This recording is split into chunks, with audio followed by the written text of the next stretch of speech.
నమస్కారం ఈటీవీ 360 కి స్వాగతం ముందుగా ప్రధాన అంశాలు పోలవరం అమరావతి నాకు రెండు కళ్ళు విభజించిన వారు అసూయపడేలా పనిచేద్దామని సీఎం పిలుపు జిల్లాల్లో భారీ నవనిర్మాణ దీక్షా ప్రదర్శనలు భారీ సంఖ్యలో భాగస్వాములైన ప్రజలు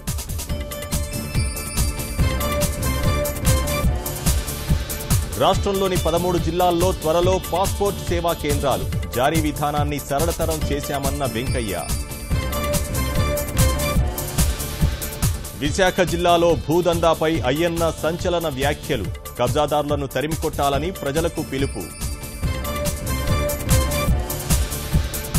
రష్యాలో కొనసాగుతున్న మోదీ పర్యటన బౌద్ధ గురువులతో భేటీ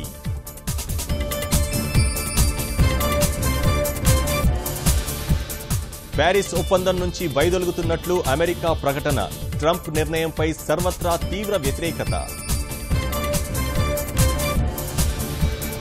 గరిష్ట రికార్డు స్థాయికి చేరుకున్న మార్కెట్లు 130 పాయింట్లకు పైగా లాభంలో సెన్సెక్స్